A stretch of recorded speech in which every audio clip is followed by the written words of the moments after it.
يا عم حازم، المعازف حرام، في حديث بيحرم المعازف اللي هي الموسيقى يا عم حازم. الحديث بيقول ايه؟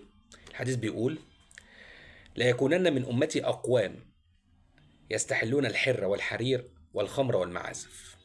طيب، هنفترض ان الحديث ده فعلا الرسول قاله. هو طبعا الرسول ما قالش الكلام ده.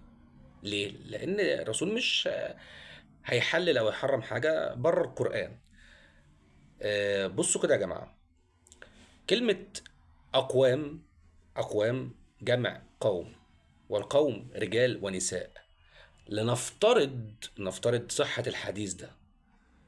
طب هو المفروض برضو المفروض ان بيتقال ان الحرير حرام على الرجالة بس حلال للستات. هنا الحديث بيقول ان الاقوام هتستحل الحرير. هو كان حرام على الستات كمان؟ في مشكلة هنا، لا في حتة واقعة هنا.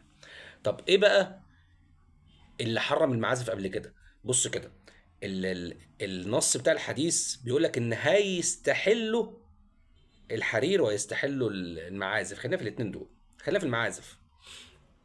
ده معناه ان في نص قبل كده كان بيحرم الحرير وبيحرم المعازف. طب هل في حاجة في القرآن مثلا محرمة الكلام ده؟ طب في حرمانية كده في حديث صحيح بقى ومتواتر عن 50,000 واحد مثلا؟ مفيش. وزي ما قلت لك الرسول ولا يحلل من عنده ولا يحرم من عنده. وارجعوا للفيديوهين اللي فاتوا لما كنت جايب تتر الشيخ الشعراوي، البرنامج بتاعه موسيقى، موسيقى. آه والشيخ الازهر بيقول انا كنت بسمع ام كلثوم ودلوقتي ممكن اسمع اغاني بس ما عنديش وقت، لكن لو عنده وقت هيسمع عادي.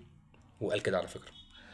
آه خدت بالك انت الحديث منسوب للرسول، وبيقولوا ما دام الرسول قاله، طبعا هو الرسول ما قالهوش، بس ما دام الرسول قاله يبقى هو وحي تاني من عند ربنا، فبالتالي هم كده بينسبوه لربنا، بينسبوه لربنا.